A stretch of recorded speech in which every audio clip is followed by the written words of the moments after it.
કોઈ સુરવીરનો, કોઈ દાતારનો, કોઈ આવા ગુણિયેલ વૃદ્ધ માતા પિતા વૃદ્ધ હોય એના સંગમાં રહેજો.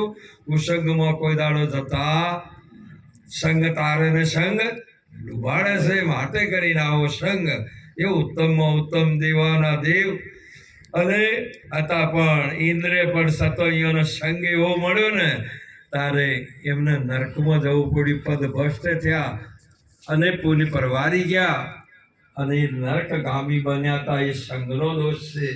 રાવણ જેવો રાવણ, બધા દેવો જેને એટલું બધું ભજન કરી, એટલી બધી શક્તિ કે જેને પોતાના આધીન બનાવ્યા હતા, પણ એવી કુમતી ઉકલી જ્યારે તમારામાં સહેજ પણ અહમના અભિમાન આવ્યું નથી કે અહીંયા તમને પસાડે ને હવે ભજનમાં બેસીને હર હંમેશા દર્શન કરો તો સંતનું પ્રેમથી કરજો.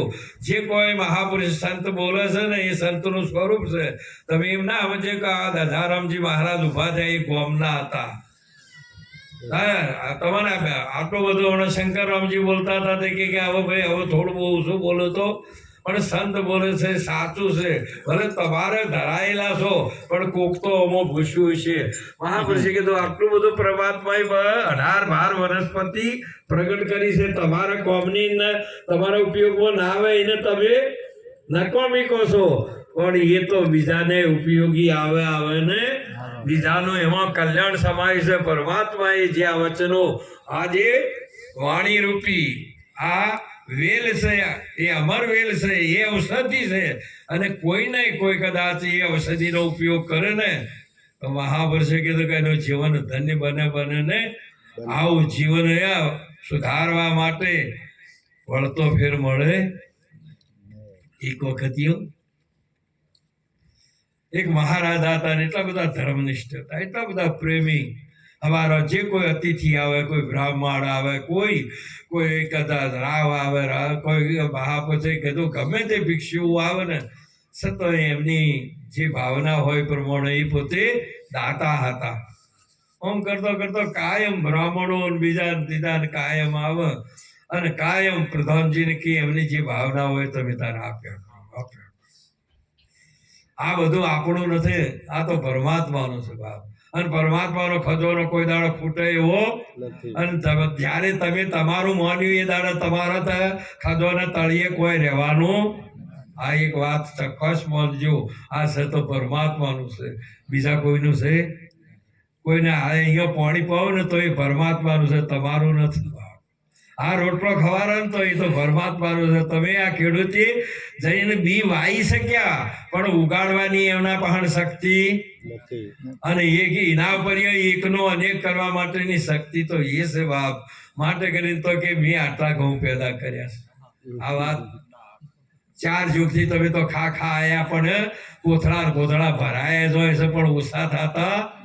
આ તો બધાને જમાડનાર નીત જગત જમાડે એ વાલો મારો નીત જગત જમાડે. રાજા એટલા ધર્મનિષ્ઠ હતા, એટલા પ્રેમી હતા, એ મહાન એટલા બધા દાતાર હતા, પણ એટલા બધા દાનવીર હતા, જીવોના હિતુષો હતા, સમાજના કલ્યાણકારી હતા, દેશના રક્ષણકાર હતા અને ધર્મના માટે પોતાનું બલિદાન આપે એવો એમની એક પાવ ઊંચેલો હતો કે રઘુકુળ રીત સદા ચલાઈ, પ્રાણ જાય પણ વચન ન જાય.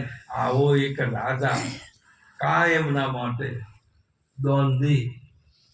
રાજાના પ્રધાન પણ એવા હતા. તમારું પ્રધાન જેટલો હારો એનું શાસન હારું, જેનો પ્રધાન કુટેલ એનો મહાપુરુષે રાજ તૂટેલ છે બાપ.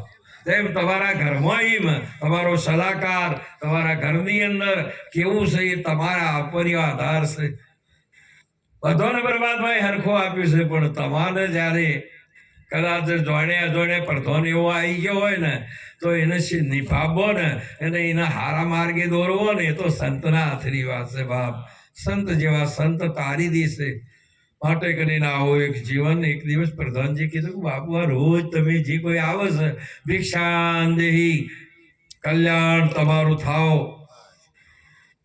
આ બધા જ એમ કે છે પણ એમ કરો ને આ તો રોજ કોઈ તો ગીતાનો મંત્ર બોલીને લઈ જાય છે, કોઈ ભાગવતમાંથી મંત્ર બોલે, કોઈ ઉપનિષદોના મંત્રો